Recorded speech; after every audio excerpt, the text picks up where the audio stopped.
ressentez le bercement des vagues, le doux murmure du vent marin. L'air est chargé d'embrun salé et sous vos pieds, le sable fin s'enfonce légèrement. Face à nous s'étend l'infini bleu de l'océan. L'eau nous enveloppe, fraîche et vivifiante. Le bruit du monde s'estompe. Seul demeure le silence liquide, rythmé par le son de notre respiration. Nous sommes des explorateurs de l'invisible, et devant nous s'étend un univers dont nous ne connaissons encore qu'une infime partie. Voyage au cœur de l'océan, une exploration sous-marine, la vie au rythme des courants. Descendons lentement sous la surface, là où la lumière du soleil transperce encore l'eau en faisceaux dorés. Ce premier niveau de l'océan est le plus vibrant de vie. Regardez ces bancs de poissons argentés. Ils bougent comme un seul être, tournant et virevoltant à l'unisson pour tromper les prédateurs. Les dauphins, espiègles et curieux, nous observent, puis disparaissent en un éclair gracieux. Non loin, une tortue marine dérive paisiblement, portée par le courant, son regard sage semblant nous raconter une histoire vieille de millions d'années. Elle se laisse lentement glisser dans les eaux cristallines, ses mouvements presque hypnotiques, ses écailles usées par le passage du temps brillent d'un éclat subtil sous la lumière filtrée par la surface de l'eau. Nous la suivons, captivés par la sérénité qu'elle dégage. Loin de la frénésie de la vie sous-marine, elle semble être une ancienne sage, détentrice de secrets oubliés par le reste du monde. Tandis que nous la suivons à distance, nous observons les coraux vibrants de couleurs, des poissons multicolores qui dansent autour d'elle. La tortue, dans sa lente dérive, est en parfaite harmonie avec son environnement, comme si chaque mouvement était une partie d'une danse silencieuse. La tortue continue sa route, nous guidant à travers cet univers fascinant. Mais bientôt, elle s'arrête, comme si elle nous montrait quelque chose de plus grand, de plus ancien. Au loin, un vaste récif corallien se déploie devant nous, un véritable chef-d'œuvre de la nature. Ces formations multicolores forment un labyrinthe vivant, un mélange de formes et de textures qui semble se réorganiser sans cesse. Les coraux, tissés dans des structures complexes, s'élèvent en colonies serrées, des bâtisseurs silencieux qui sculptent le monde sous-marin. Les récifs coralliens, ces cités vivantes, construites par de minuscules polypes,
plus bas, toujours plus bas, jusqu'à ce que la lumière disparaisse complètement. Autour de nous, l'obscurité devient totale, presque oppressante. C'est un monde silencieux, figé dans un froid glacial, où le temps semble suspendu. Mais regardez, une étincelle, puis une autre. Une danse étrange et hypnotique se joue dans les ténèbres. Ici, la vie s'est adaptée de façon extraordinaire, défiant les lois de la nature. Certains poissons génèrent leur propre lumière grâce à la bioluminescence, projetant des éclats fantomatiques dans l'infini noir. Le poisson lanterne, avec son appendice lumineux, oscillant devant sa gueule, attire ses proies comme une flamme attire les insectes. Plus loin, des méduses abyssales flottent lentement, leurs filaments phosphorescents traçant de fugaces constellations dans cet univers sans ciel. Soudain, une ombre massive se détache dans la pénombre.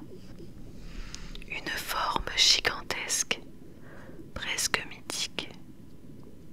C'est un calmar colossal.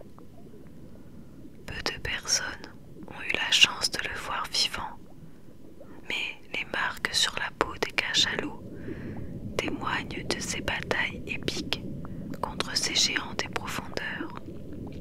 Son œil, aussi large qu'un ballon de basket, capte les moindres mouvements, scrutant son environnement avec une vigilance ancestrale.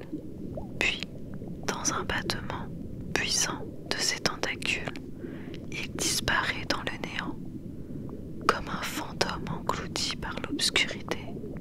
Ici, chaque créature semble appartenir à un autre monde.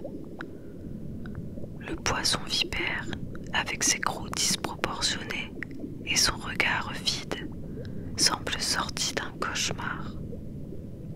Le dragon des abysses flotte en embuscade, attendant patiemment qu'une proie s'aventure trop près. Dans ce royaume de l'ombre, la survie est une question de ruse et d'adaptation.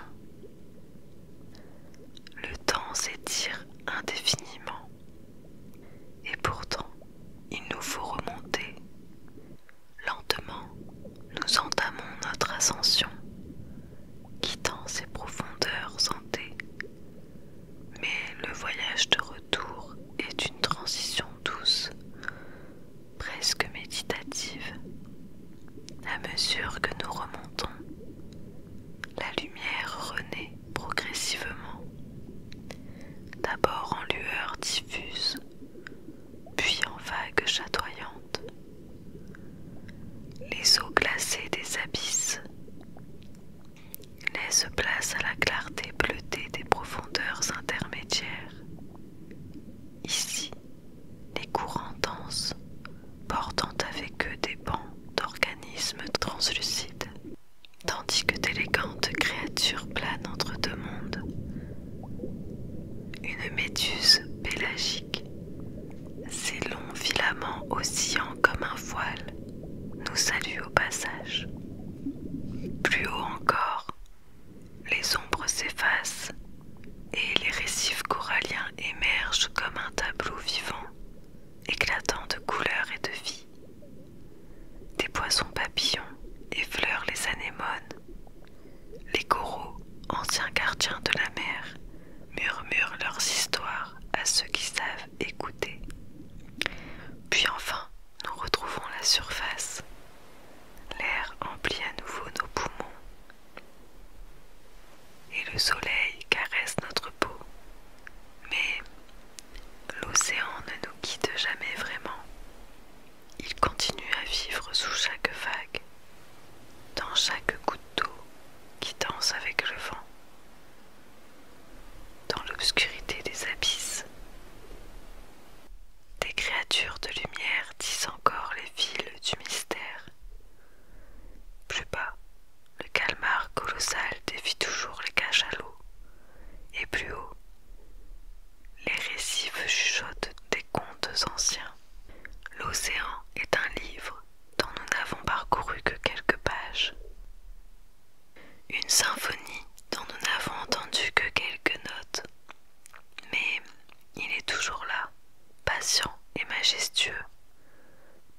cette histoire, elle est un peu courte, mais si vous ne dormez pas et que vous avez